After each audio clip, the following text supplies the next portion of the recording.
to another episode of Death in Cambodia, Life in America. You guys know that I love bringing on different artists, directors, authors, playwrights onto this podcast. And today I have truly been looking forward to this for weeks now, ever since we had booked him. But today we have director and producer Chris Parkhurst. He is a director, producer, founder of Buran Films, and storyteller of the award-winning Elvis of Cambodia. This not only won an award at the Lowell Asian American Film Festival, but was also shown in the I'm gonna pronounce this It's incorrectly. okay. It's Ethnografilm. Ethnografilm. Thank you, Yeah. Chris. Ethnografilm in Paris and Yeah. the Melbourne Documentary Film in Australia Festival. It's a wonderful blend of music and history, interviews directly from Cambodian people, Sin Sisamouth's wife, grandchildren, ministers of Cambodia, people from all over the world who continue to honor his legacy through his music today. The documentary also, I believe, gracefully blends the Khmer Rouge history with the power of the Cambodian music and the nostalgic healing properties that come with it.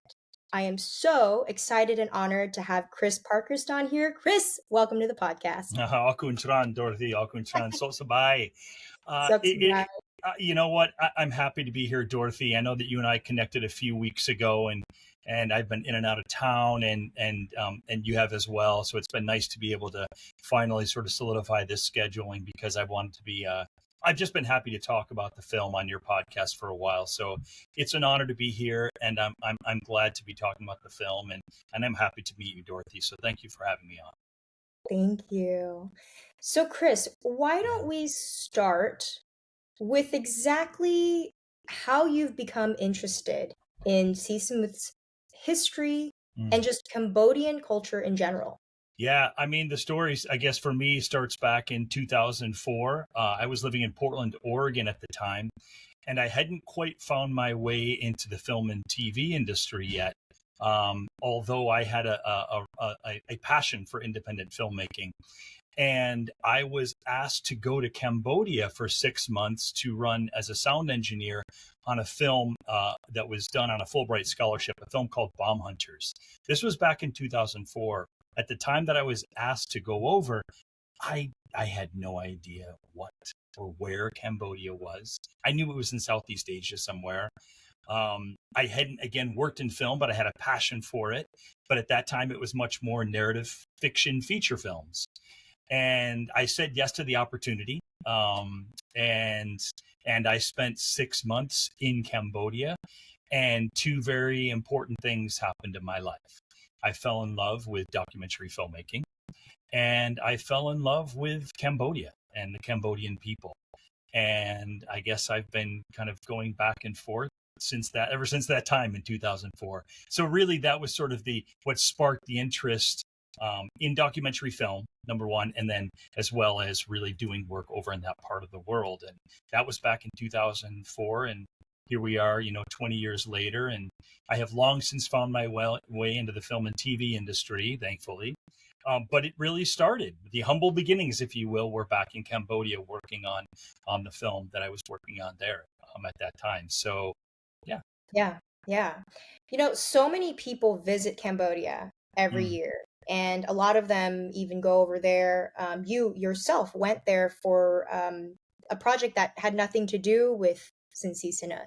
So there must have been something that sparked your interest, something that happened that compelled you to really focus on this topic.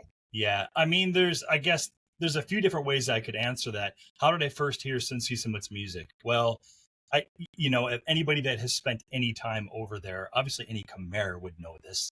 They just, because it's in their blood, it's in their history. They're born with Sinn Sisamouth, as Ritti Pan says in our film. It's in the blood. Someone like myself, who might be visiting Cambodia, you wouldn't be there very long without hearing the music. It's impossible not to hear the music. Here we are, 50 years later, 60 years later, and everywhere you go, it's still, Sinn Sisamouth, Rosarai, Sutia, Painron, it's all still being played. I remember fairly distinctly being on a trip I think we were going from Phnom Penh and this was on the film that we were doing in 2004. And I was with my translator fixer at the time, Pon Kaizaka, who has since become a lifelong dear friend of mine. And we were on a taxi ride from Phnom Penh up to Kampong Thom. And on the way there, the taxi driver was playing some to me it was like old style 60s Cambodian psychedelic rock. Right. And I asked Kaizaka, I was intrigued by the music, and I asked him who was singing, and he looked at me like, "What do you mean you don't know who this is?" Kind of jokingly, of course. And I was like, I don't know, who is this? This is Sinn Sisamouth. Yeah, I mean, it's amazing, it's beautiful. He's like, he's the most important artist in Cambodia. And then he kind of paused for a moment, like trying to think what we could sort of give a comparison to, so I might have a better understanding sort of the popularity impact. And the first thing he said was, "He's our Elvis." And at that instant, I was like, "Oh, so he's a big deal." Yeah. He's a big deal. And Still of is. course, far more, as I would learn over the years, far more of a bigger deal than I had any inkling of at the time.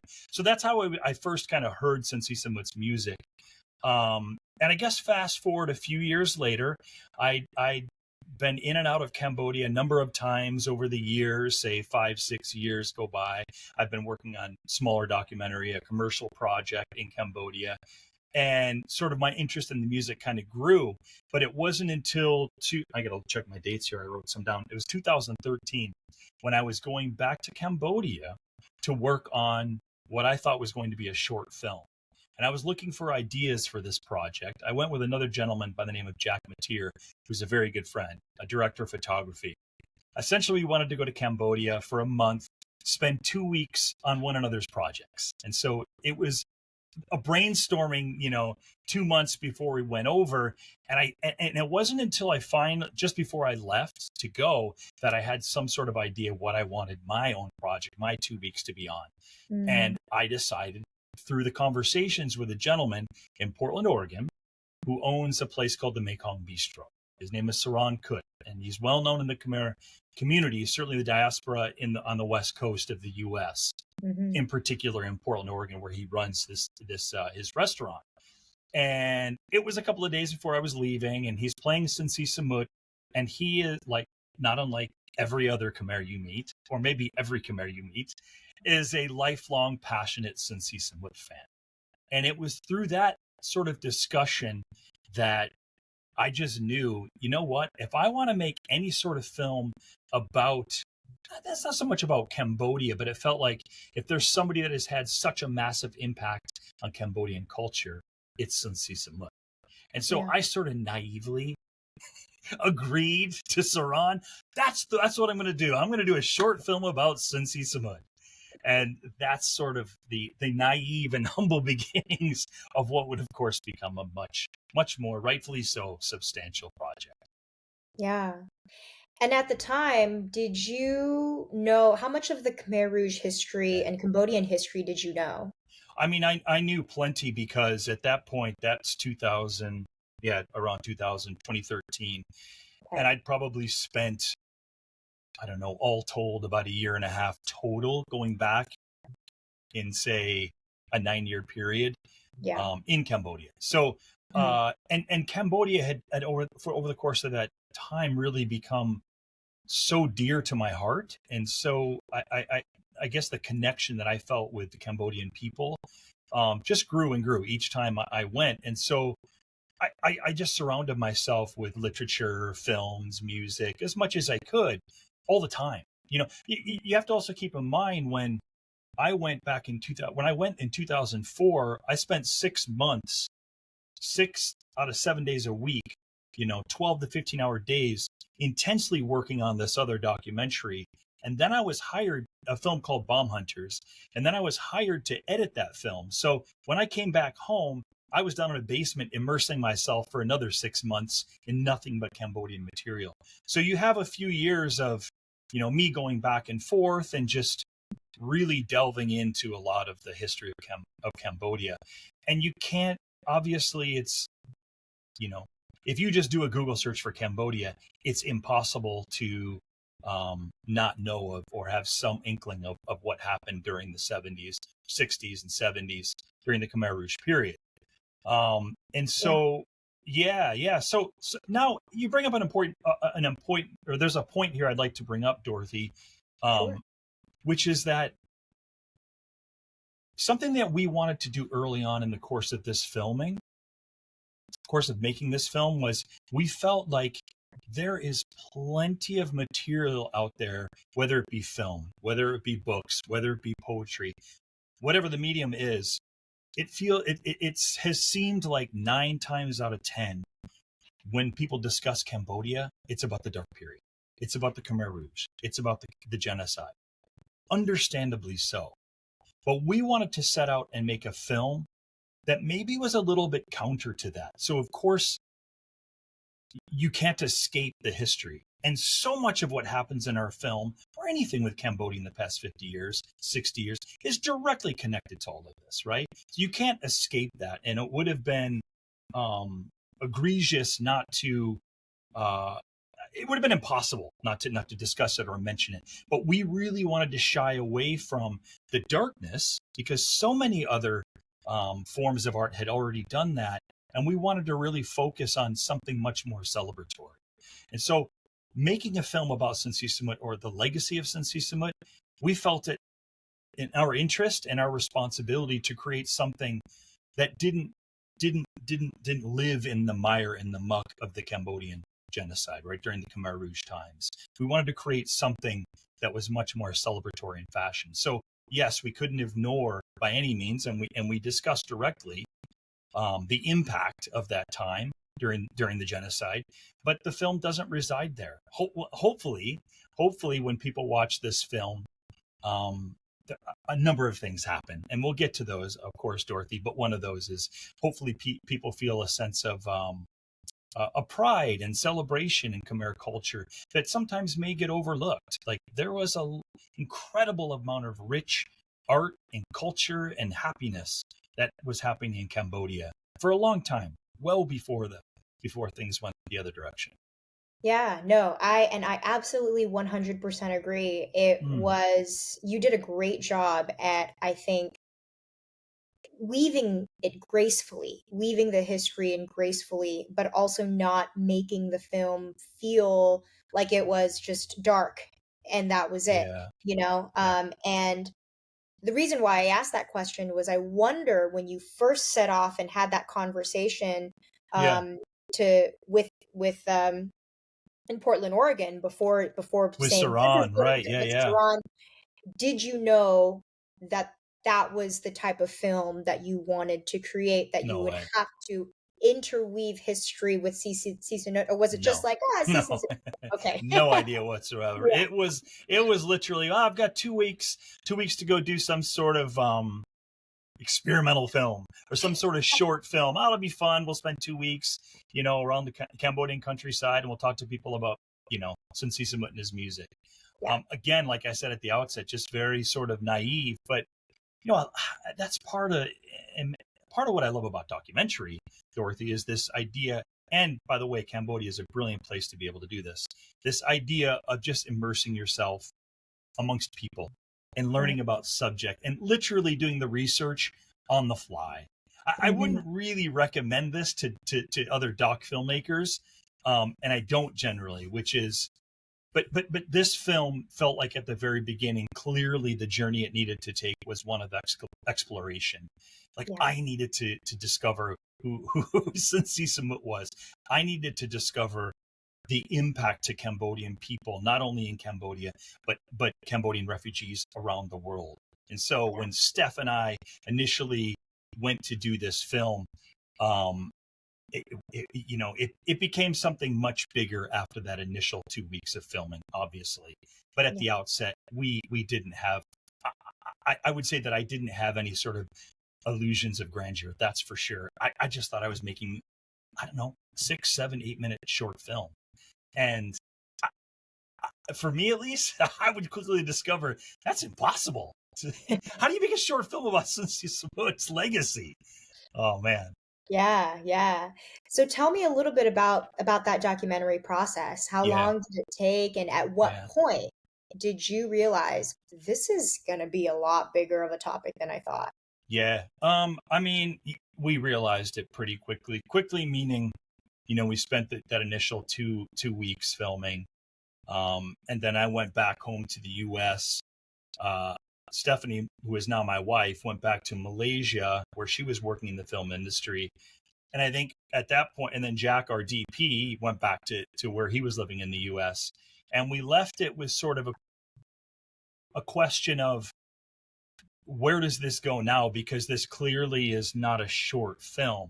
So if it's not a short film, was this just an exercise and nothing really comes of it? Or are you serious about making something with this? And if that's the case, then you have a lot more in front of you that needs to be done. This needs to be expanded upon. It needs to be something much bigger. And I think we knew even before we left, at least I did, what that answer was. There was no way this was going to be an exercise in doc filmmaking for a couple of weeks and then not make something of it. And so I knew when I was going to make something of it, it needed to be something much bigger. So that's 2013. By 2014, we are fully, immersed in our initial Kickstarter fund, which was to raise 20 grand. At the time, that felt like a lot of money. We would quickly learn that in a film budget, how quickly that would go. Not enough. Cambodia or not. And but really, once we had committed, Dorothy, towards the end of the summer of 2014, we went to Long Beach and spent 6 months with the Cambodian American population there. We sort of made Long Beach our headquarters to do a lot more filming of interviews, obviously a lot more research, and also to spread the word and awareness about what we were trying to do with the film while we took our month to run our Kickstarter campaign. And that was truly, of course, we successfully were able to get that funded. And we used that, our springboard, to get ourselves. And by the way, when I say ourselves, I mean Stephanie, myself, and our now 5-month-old boy to Cambodia for the next 6 months to go film Elvis of Cambodia. So, it was a whirlwind of a first year, to say the least. After that sort of initial idea, well, year and a half, I'll say, after that sort of initial seeding of the 2 weeks of a short film, if you will, that became something much bigger. So at that point, a year and a half later, we find ourselves in Cambodia and we're fully immersed in our project. Yeah. And then we still had 9 more years to go. Yeah. How did you go about, what was your process in terms of figuring out who to interview? Yeah. How did you kind of go about getting all the perspectives that you needed to get? Yeah. We often stumbled upon it, but again, it's sort of it's part of the reason why I have loved doing film work in a place like Cambodia, because the Cambodian people tend to be so welcoming and have such open hearts. And it's like everywhere you go, I always felt, as a barang, always felt so welcomed wherever we went. It didn't matter if you had a camera or not. And so it's a sort of place where if somebody said, okay, Chris and Steph, I heard about this guy in somewhere up in Kampong Thom province. Don't know the town, don't know the village, commune, but up in there in the province, there's a guy there who has a large record collection, like many, many hundreds of records. And he has kept them successfully hidden for, decades. And I won't get into too much of this because that's a big part of our story. But my example is this, like somebody said, hey, I know a guy, he's got records and he's up in a province. And at that point, in a place like Cambodia, it's practically all you need. You pack up, you go to Kampong Thom, and you go to sort of the biggest town. You go to the town center of Kampong Thom, and you literally just start asking people.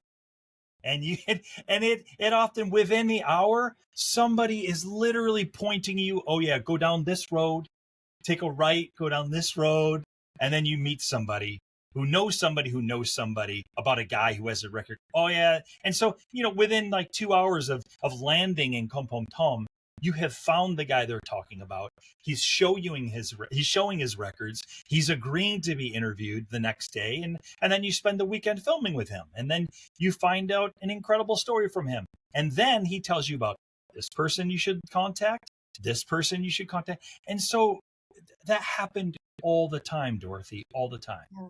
Now, that being said,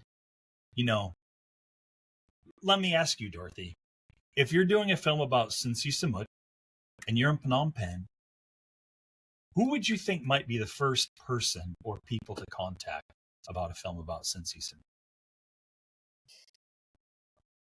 Out of curiosity, where does your mind go to? Okay, I'm doing a film about Sinn Sisamouth. Who should I try to find? Yeah, I mean, I think his family members or You can stop there. anybody who's in the You can stop industry. right there. Yeah, 100%. 100%. Gotta find the family. Gotta find the yeah. family. And so I should preface this with, I mean, they were one of the very first. Sin Setsochhata, the son, was one of the very first people we contacted. And so Mhm. in fact, we filmed him the first time we were there during that 2-week period, during the short film stage. And then he was one of the first people, when we came back. And it was through Sin Setsochhata that obviously nothing happens. A film about Sinn Sisamouth, nothing happens without the help and ultimately the blessing of the family. Right. And obviously we became quite close over the years to all the family members. And it all really started there, and so it took conversations and kind of developing the trust. That's such a big thing with doc film, is developing the trust with your subjects. And, you've seen the film, Sin Setsochhata, understandably, he and the family were definitely raising eyebrows and very suspect of this, these two Barong people just showing up at their doorstep saying, "Hey, we'd like to make a film about your dad and your granddad." Yeah, yeah. Because the first thing they go to is like, "Oh yeah, so you want to capitalize on the Mhm. legacy of my family? Right. Great, somebody else wants to make money on our family." And so it took some time, rightfully so, to gain the trust of the family, in particular Sin Setsochhata, because he's had many instances over the years where, and this is a longer discussion, of course, Dorothy, but Mhm. copyright is obviously a part of our film, in no small part. But for years, so many people and companies have made so much money over the years from Sin Sisamouth's music, and the family had never seen any sort of royalties in any fashion come their way. And so when you have a Yeah. couple of eager-looking white filmmakers showing up at your doorstep, rightfully so, you're going to question this and question, Yeah, what is your motivation here? So, exactly. but that's where it started. And bless the family, and we love them dearly, and can't wait to see them now in a couple of weeks' time when we bring the Yeah, film to Cambodia. But it started there. Yeah, it started there. yeah. The research did, and the connections. Yeah, no, I was really impressed with the amount of interviews you were able to Hmm. gather from all different levels. Not only, the family members, the granddaughter, Yeah, people, radio hosts, yeah, people in the ministry, people who yeah, live in other countries, yeah, and really giving us the full perspective. yeah. What were some of the biggest challenges, if not the biggest challenge, in creating the documentary? I should have a better answer to that than I do by now, because I've been asked that many times. Um, I think so. I'll take the easy way out, just because it's what I often say. The biggest challenge truly was weaving, you know, we like to say this film was 10 years in the making. We didn't spend 10 years making this film. I mean, it was 10 years ago that we started this film, but there have been plenty of stop and starts while we've come home, and we've had 2 kids. We've, raised our family. We've had, to had different cycles of fundraising along the way. We've been back to Cambodia multiple times. We've lived there twice in the past 10 years, but we haven't worked on the film 10 years straight. So the most challenging process, Dorothy, really I would say, is the weaving together of all the interviews, all the filming during these different off and on sort of over the years, these different periods off and weaving that into some sort of coherent story. Because, I would never make a film in this fashion again, which is to say, to not know. It's almost like a thesis. It's almost like building a thesis. What is your thesis for? What's the point you're trying to get across? In the case of filmmaking, who's your audience? What is your thesis? We didn't have any of those. We didn't have any of those. And so we really found this out. I mean, you talk about the process. This was all about the process. But I wouldn't, as much as I loved it, and it was an incredible 10 years, or it's been an incredible 10 years, I wouldn't do it this way again. I would know what my film was to be about. I'd have a pretty good idea the people that I was going to speak to. I'd kind of try to know what my arc, the story was going to be. We just didn't with this. And so the biggest challenge has been really finding what is the best way to tell and honor this story that we've been filming off and on for the past 10 years. So I think the editing, really putting together the story, the editing has been the most challenging part. Yeah. And Yeah. honestly, I mean, I'm sure that there were times, Chris, within the 10 years where you thought maybe, and I could be mistaken, but I'm Yeah. sure that there are times within the past 10 years where you thought maybe, oh, like do I really want to continue this? Like, Yeah. man, like this is really taking longer than we expected, more time than we expected. Yeah. What kept you going to be like, no, this project is worth it? You know, because that happens. As you alluded to, it happens. It happens to filmmakers all the time. Films don't get finished. I have heard, and in working in the industry, I've come across sort of, I don't want to say stats, but conversations where it is sort of known in the industry there are more films that don't get made than get made, and it's because it is such a grueling process. And I think what kept us in it is, I mean, yes, of course, there were moments where I thought, Dorothy, honestly, there weren't moments where I thought, should we move on from this or should we do something else? It was never that. It was more, God, when is this thing?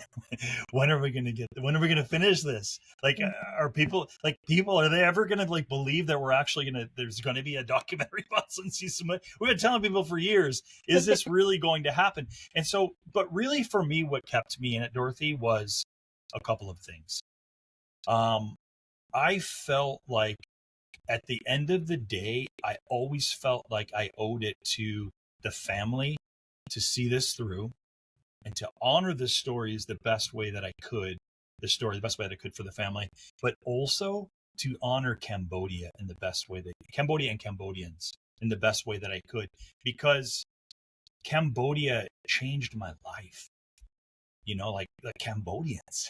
Like, there's nothing else to say. Cambodians. Like, I just feel like, and I get choked up often when I say that, because it is such a part of my sort of my makeup now. I mean, we're going on 20 years that I've been, going in and out of Cambodia and working in that part of the world.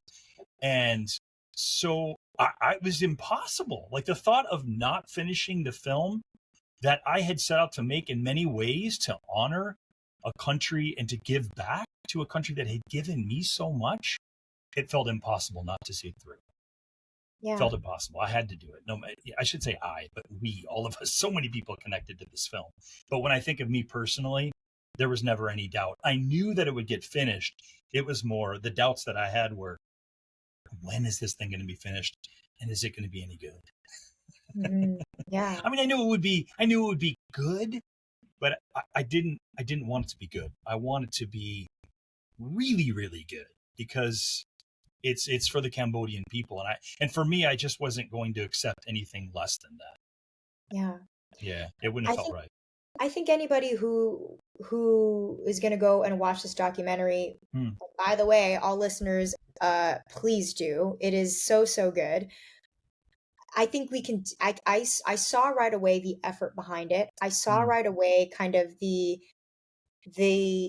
effort behind the storytelling and the way that you wanted to do your very best to honor the family and to honor Cece's legacy. And Mm. I had never seen, as you had mentioned in the beginning of this episode, a piece of media content that really does a great job at highlighting a musician and something that is lighter than just the Mm. heaviness of the history, and ends on a note with hope and Yeah, I hope it and does. brightness Yeah. and potential for the future and Mm. the strength of the Cambodian culture, somebody music that was able to sustain. And for some of the interviews in the documentary, people who had gone through the Khmer Rouge still remembered Sisuna,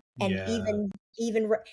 even thought of that music as a way of survival through the 4 years. Right. And coming Right. out of that, 50 years later, here we are, people are still listening to the music. I think I and you end on that note, and I think it's honestly just it's so different from all the types of media that I have seen around Mm. um the Khmer Rouge, Cambodian people, and Mm. whatnot. So, um, you did a great job, and I can see the passion within the art that you've created. Mm. Mm.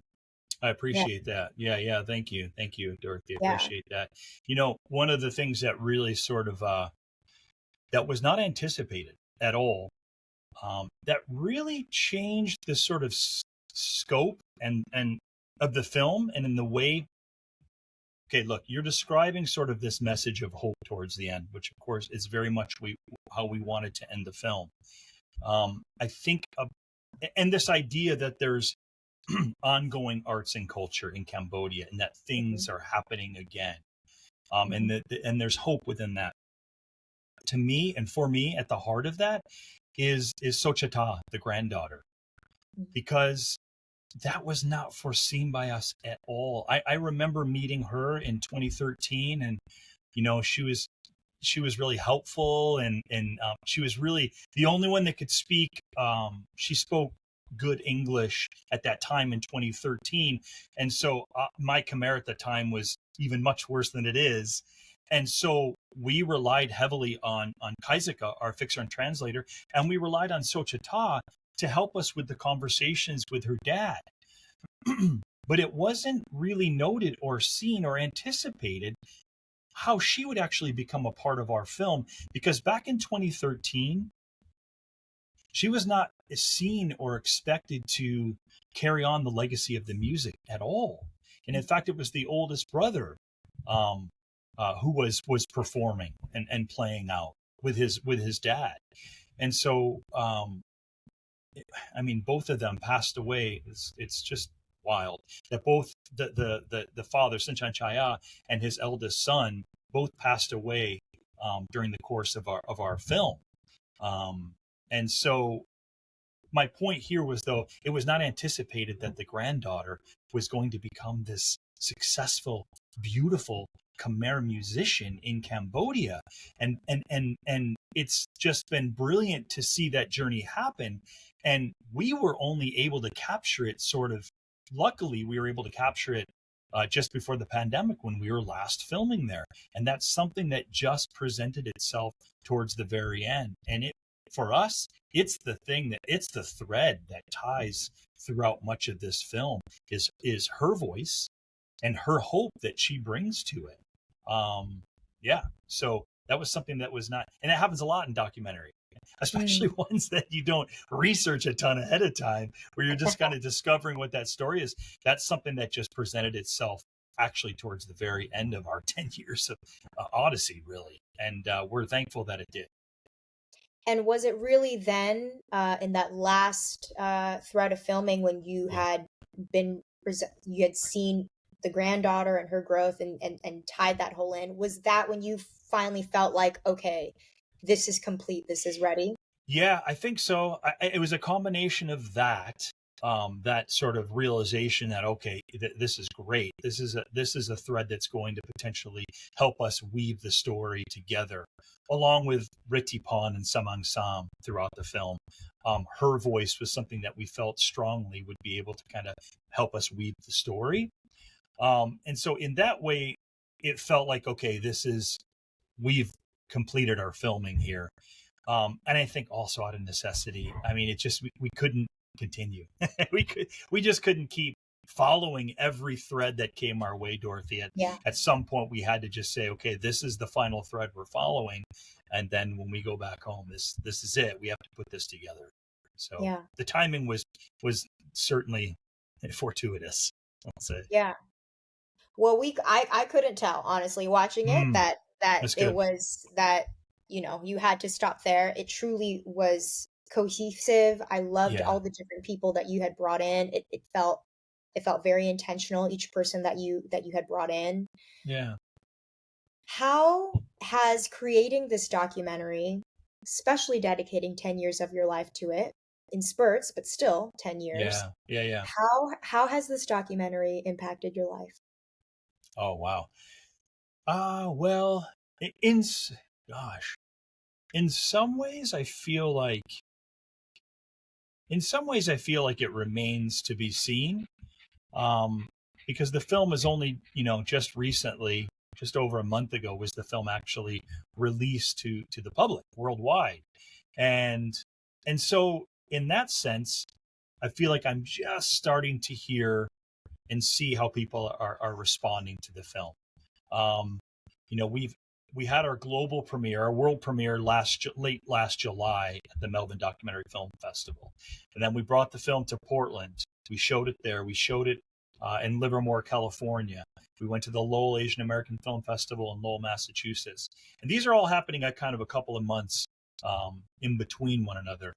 And then, like I said, we just released now streaming. The film is available at elvisofcambodia.com. And so I feel like, and so at each of these screenings, Dorothy, I get a glimpse.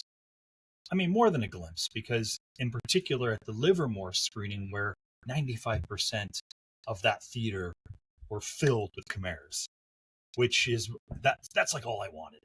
I'm like, I want to be in a theater just filled with Cambodians watching this film.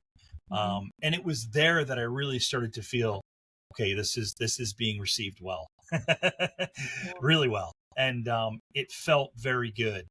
Um, and I'm eager to see more of that. We're now just under, in 2 weeks' time, I will be in Phnom Penh, and I will be bringing the film. I like to think of it like, I really feel like I'm bringing the film back home, Yeah. and it's going to be the first time I've been, back to Cambodia with the film since we were last there. It's going to be an emotional moment, to say the least. Like, I mean, you probably can feel it through Yeah. the internet, through Yes. Riverside.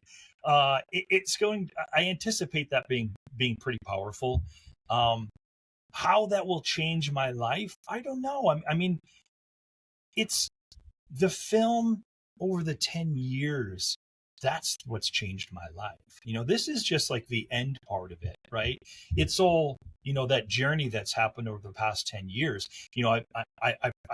Steph and I have raised a family. We have 2 kids, that are 8 and 10 years old. Well, the 10-year-old was 5 months when we first started this film, right?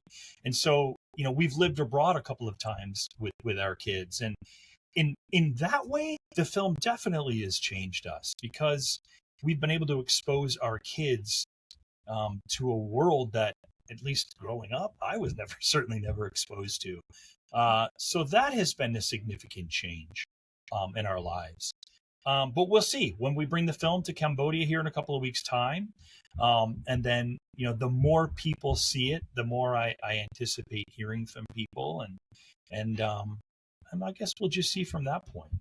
Yeah. Yeah. Was there, to this day, Yeah. the most memorable response to the documentary that you have Oh, seen and received so far? easy. I mean, that was like, we had our showing in Melbourne, the world premiere. the lights come up at the end of the program, and I see a woman just like running down the steps towards me because I'm at the front of the stage and I'm getting ready to give a Q&A. And Right. she just runs up and there are just tears streaming down her face. And Oh. she can't speak. I'm just like, oh my God, there's a theater. Everybody is witnessing this. And I just want to hug her.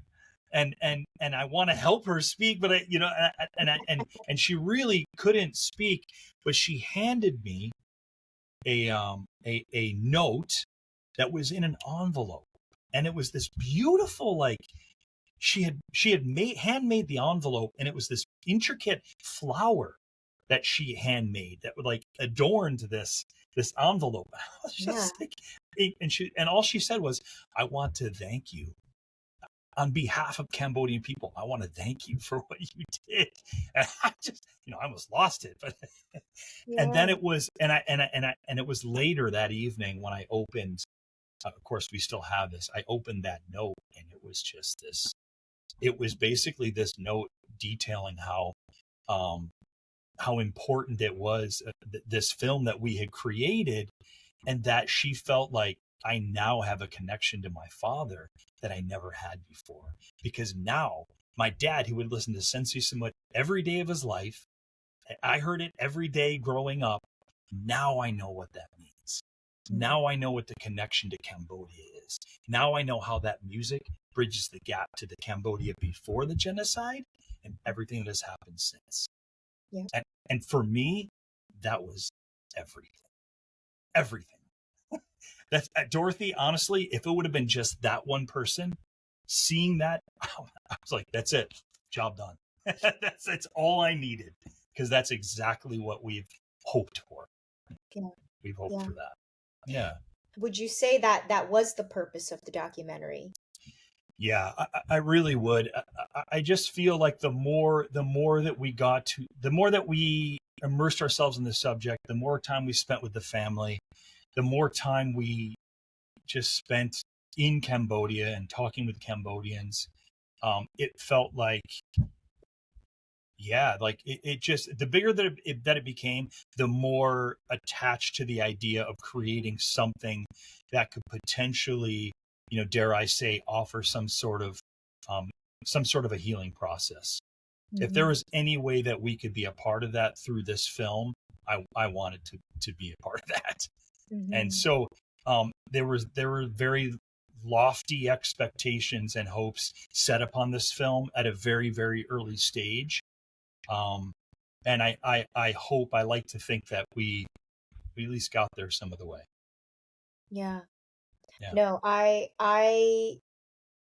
definitely feel like you guys have achieved that through the documentary, and I am so proud. I after I watched it, I was like, "Oh my gosh." Uh every